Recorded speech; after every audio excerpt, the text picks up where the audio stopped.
Because of the history of Smash Bros. A lot of Smash Bros. Games. First look at Smash 1. Smash 1 had many viable characters in view. One very unviable character was Samus. And probably Luigi too at some times. But Smash 1 was really a popularity pool. Smash Melee had a few unviable characters, but had many viable characters. And then Smash Ball really was a mess. Most of the characters, it was basically everybody stacking up against Meta Knight, the most unfound meta in Smash history. One character dictates the rest of the tier list. And we remove Meta Knight from that equation, basically now people could decide the tier list for their own. Smash 4 is also very unbalanced.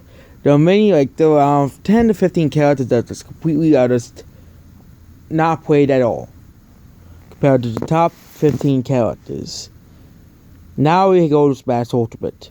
Smash Ultimate will have at least 75 plus characters at once. Smash Bros. Ultimate has 69 playable characters at the start. 69. There's 69 spots on the tier list. There's going to be some pretty bad characters no matter how you slice it. There's going to be at least 10 characters that nobody will play, which will be included Echoes. When you have a bigger roster, there will be less characters that people want to play. Even some games of smaller rosters like Overwatch. If you look at pick rates, there's 5 characters of really high pick rates and 5 characters of really low pick rates. If all characters are viable, then everybody should in theory have a theoretically equal pick rate. But Smash Ultimate will be suffering the same problem. There will probably be many characters that will likely be forgotten or not even played at all in the game's roster. So there are 70 players including Piranha Plant, including all of the Echoes, which is the free soul at the beginning. We have to also include Witcher, Chrom, and Dark Samus, which is 76, and then Ken, which is 77, and the 5 DLC characters, which is 82 characters. 82 characters, that's a lot of characters. That would be the biggest roster in Smash history. Up from Smash 4 62 characters, including clone characters. They're excluding clone characters like Dr. Mario. The full character roster will be 82 characters with the DLC, and possibly even more DLC if Nintendo wants to get really like this.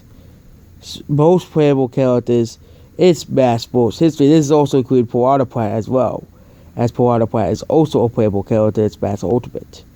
Smash Ultimate will have the largest roster in Smash history. There is pros and cons to this. Pros. It has the widest selection of characters. In history, yes, I'm counting the Pokemon today as Pokemon as separate characters. No, I didn't count those as separate characters. 63 characters plus 11 newcomers. 74, including Piranha Plant. There'll be at least 74 characters counted. And includes Pokemon today as Pokemon, which is 76, which means there'll be 82 characters. So TOS never includes Pokemon will not involve never include Pokemon today as Pokemon as separate characters. I don't know why, but they never did. So let's say 80 characters. 80 characters is still a large amount of characters. It's going to be a hard time to balance this game, okay? It's nearly Echoes, let's exclude those as well. Echoes could be easily out of clone characters. It can just easily, when you balance a character, you can easily balance the Echo along with it, if one is too powerful. So there'll be 74 characters that you have to balance and rebalance all the entire time. But it is at once 80 characters. It is plus the 5 DLC characters. It's still 79 characters. 79 characters on the roster, and including Parada Pratt, that will probably be 80 characters.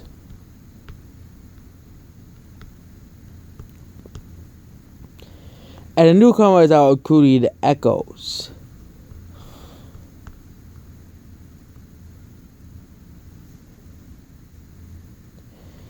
And Pratt is our content, 6 characters.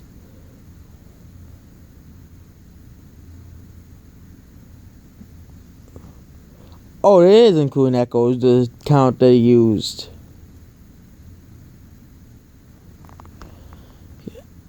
80 characters are playable overall. That is a lot, and that's also including the Mii fighters as separate cat fighters as well.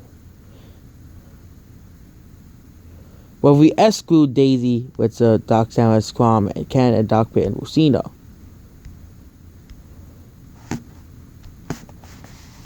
And we subtract from that order of characters.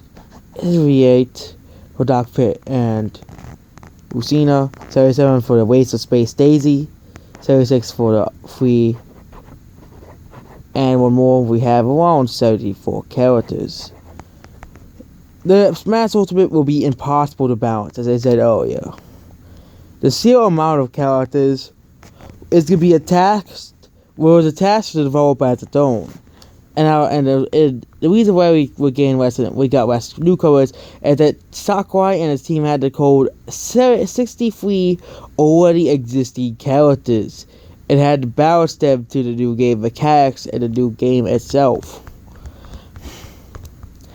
So at the beginning, you're going to have some extremely strong characters and overpowered characters that people would call broken. But that's because there's so many characters in the roster. It'll be pretty hard to make new characters. That would also be interesting additions to the meta. Let's just say King K. Rool. A lot of people want to play as him, but he's really bad. They sell, like, every trailer they sold the character always be the better than everyone else. But he's actually a pretty bad heavyweight that nobody will play as. He'll be dubbed of King Dedede, Ganondorf, and other similar characters that are criticized for the same way. I'm hoping I'm wrong on this, but it's probably gonna be like that. Most metas are against heavyweights. That's why you have very few heavyweights do well. Besides Snake, it's Smash Bros, but he was an anomaly. He was not intended to be a heavyweight. That's the reason why he was so powerful in the Brawl meta. Now let's go on to just characters of the world. Characters like Pichu will definitely be near the bottom of the tier list. Some people will actually say Pichu is going to be at the top of the tier list.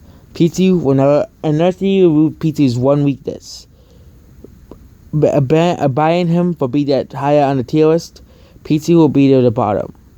Another character people will sadly also see less use will still be Zelda. In every Smash Bros. Game, it has been a trend that Zelda has been bad on the tier list. Zelda was really high in the beginning of the Melee tier list, but went down to nearly the bottom. Zelda was always at the bottom of the Brawl and Smash 4 tier lists. What are tier lists in general? Tier lists in general are basically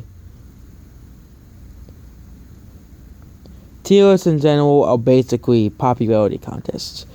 It really just shows which characters people like over another at the very beginning. But at the end, tier lists become which character is the best and which character is the worst. Bigger rosters is unless there's like half the characters are bad and half the characters are good, is a way more cut reason why you can tell which character is bad or good. Make sure you subscribe, like, and do all that, and goodbye.